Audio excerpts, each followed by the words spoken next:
Hello दोस्तों, आज फिर से हाज़िर हूँ एक नई कहानी के साथ। तो चलिए फिर कहानी को शुरू कर लेते हैं। इससे पहले जो भी लोग चैनल पर पहली बार हैं, चैनल को सब्सक्राइब कर लें और वीडियो थोड़ी-सी भी अच्छी लगे तो लाइक ज़रूर करके जाइएगा। तो कहानी शुरू करते हैं। मेरा नाम किरण है। 18 साल की बाली उम्र, बचपन का प्यार।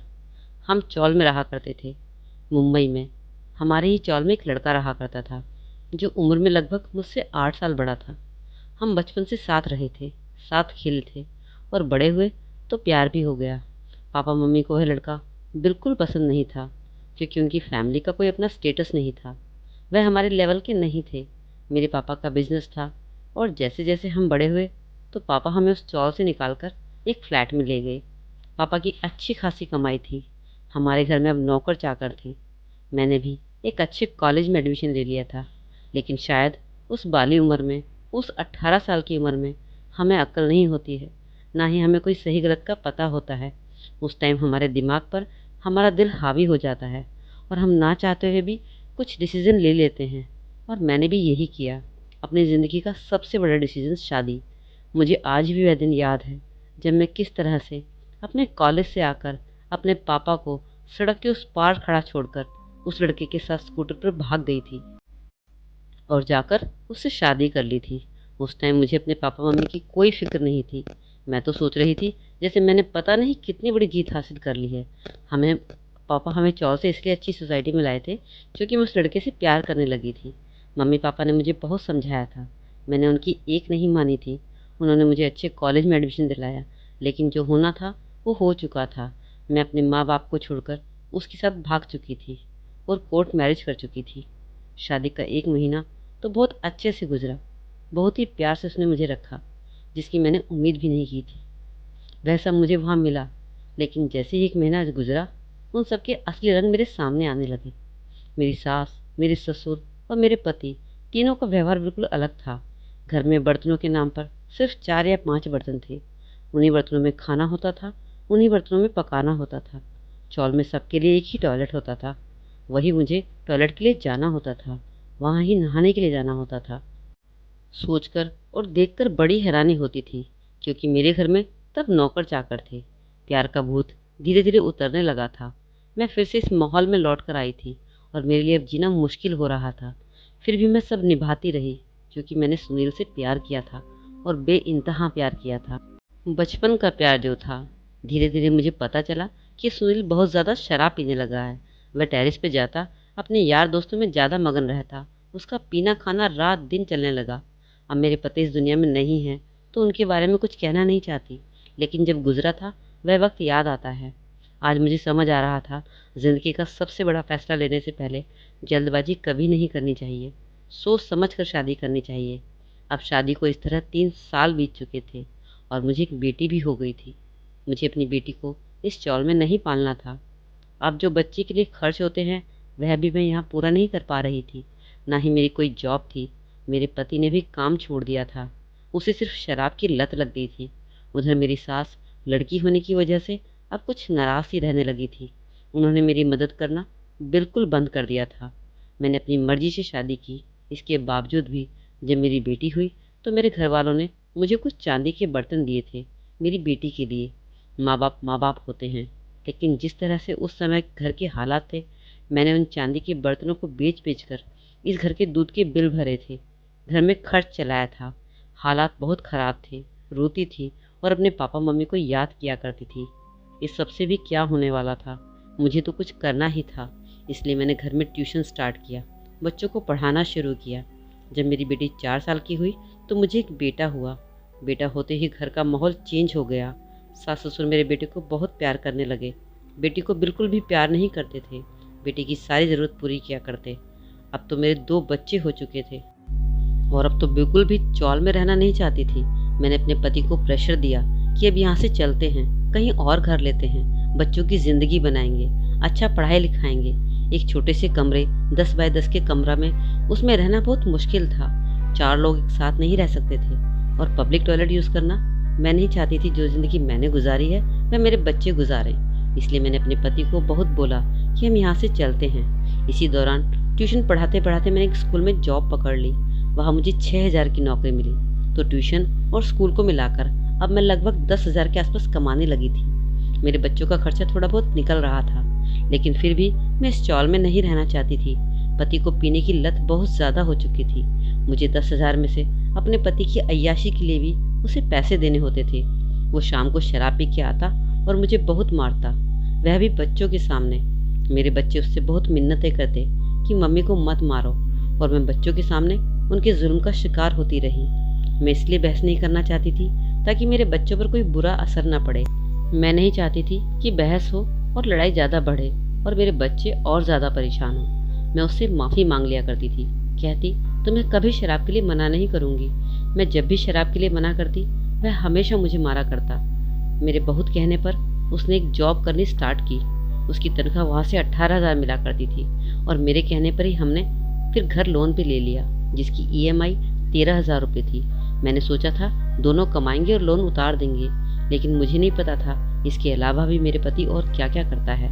मैं फ्लैट देखने के लिए अपने पति के साथ गई और देखते ही फ्लैट पसंद कर लिया, क्योंकि वह सोसाइटी थी।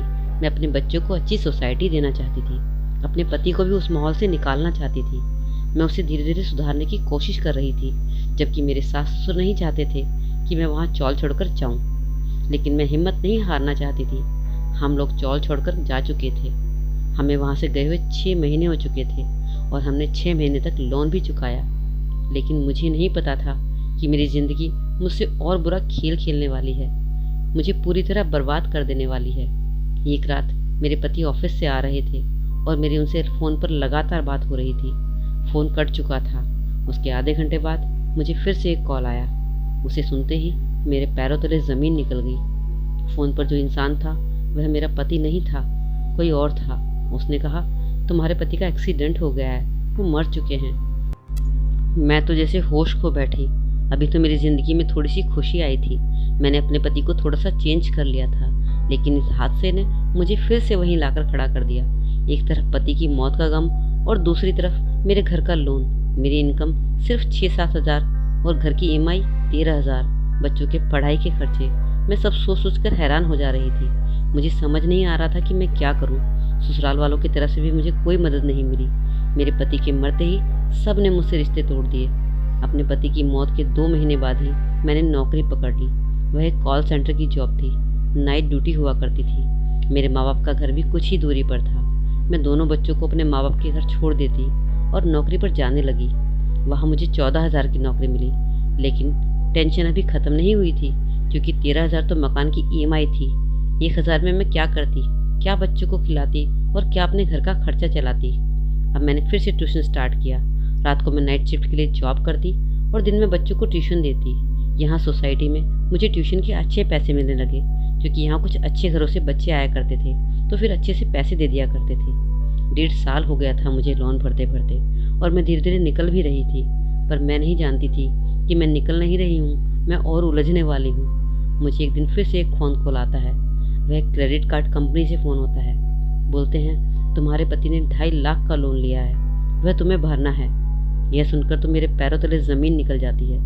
वह कहते हैं हम तुम्हारे घर आ जाएंगे, नहीं तो तुम ऑफिस में आकर मिलना पड़ेगा। मैं उनके ऑफिस जाती हूँ उनसे मिलने के लिए, लेकिन जब मैं वहाँ पहुँचती हूँ तो वहाँ एक कमरे में 7 मर्द बैठे होते हैं। वे मुझे सब घेर कर बैठ जाते हैं जैसे मैं कोई मुजरिम हूँ, और कहते हैं कि तुम्हारे पति पर 2.5 लाख का कर्ज है, वह तुम्हें उतारना पड़ेगा, और वह भी अभी के अभी देना पड़ेगा।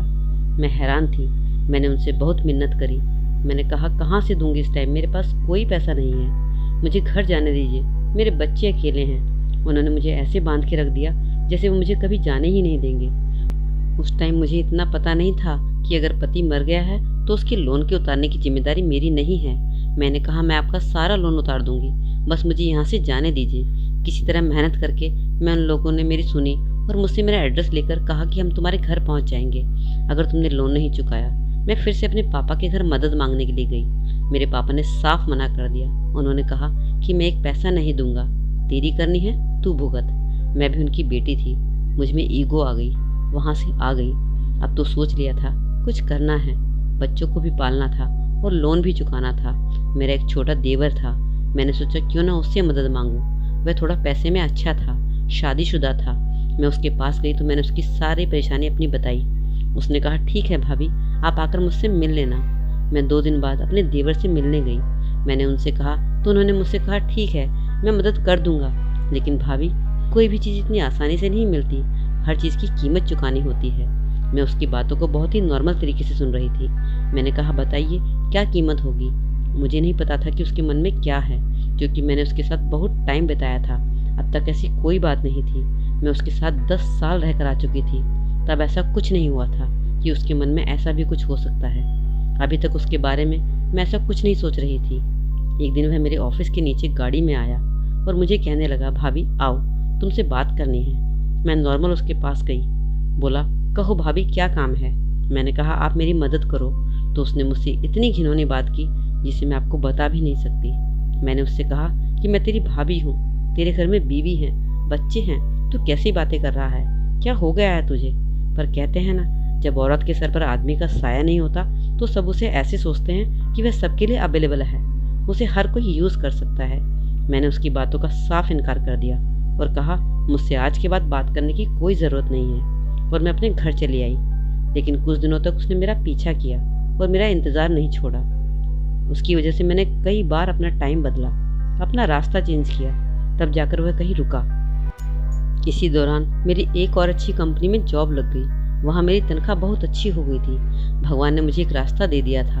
अब मैं अपने घर को धीरे धीरे संभाल रही थी। मैंने धीरे धीरे सारा बैंक का लोन और सारे क्रेडिट कार्ड के बिल चुका दिए।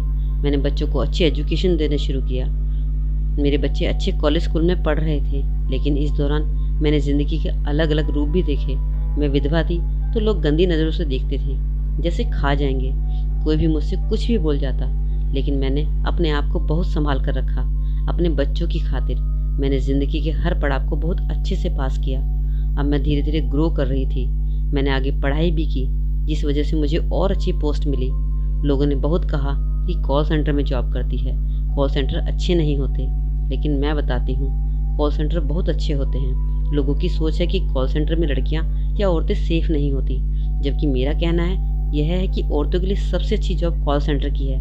वहाँ बहुत सेफ्टी होती है, गाड़ी तुम्हें लेने आती है, गाड़ी छोड़ने आती है। और रही बात तनख्वाह की, तो लोग सोचते हैं कि तनख्वाह ज़्यादा मिलती है इसलिए कुछ गलत काम होता होगा, लेकिन नहीं, वहाँ कुछ इंटरनेशनल कंपनियाँ हमें डॉलर्स में इनकम करती हैं, इस वजह से तनख्वाह भी हमारी ज़्यादा होती है। तो अपना दिमाग चेंज करो और जो मन में ठाना है वह करो। अपने बच्चों के लिए हारना नहीं है, ज़िंदगी में आगे बढ़ते रहो। कुछ करना है तो जितना लोगों के बारे में सोचोगे, ज़िंदगी में लोग तुम्हें पीछे खींचने की कोशिश करेंगे, लेकिन सब कुछ छोड़ते हुए अगर तुम सच्चे हो तो आगे बढ़ते चले जाओ। किसी की परवाह मत करो। आज मैं अपनी लाइफ में बहुत खुश हूँ। मेरे पापा ने मेरी दूसरी शादी कर दी है, क्योंकि वो जानते हैं जब बच्चे बड़े हो जाएंगे तो अपने अपने घर के हो जाएंगे, तो मैं पूरी लाइफ कैसे काटूंगी। और मेरे दूसरे पति वे मेरे दोस्त के जैसे हैं। आज मेरी बेटी डॉक्टर है और मेरा बेटा इंजीनियरिंग कर रहा है। जीवन में कभी हार मत माने, चाहे कितने भी दुख आ जाएं, बस आगे बढ़ते चले जाओ। तो दोस्तों, आपको आज की कहानी कैसी लगी ज़रूर एक प्यारा सा कमेंट छोड़िएगा, और चैनल पर पहली बार आए तो चैनल को सब्सक्राइब जरूर कर लीजिए। रेड कलर का बटन है उसको दबा दीजिए और लाइक भी कर दीजिए वीडियो को। तो चलिए फिर मिलते हैं एक और नई कहानी के साथ अगले वीडियो में। तब तक के लिए अपना ख्याल रखें। Bye bye.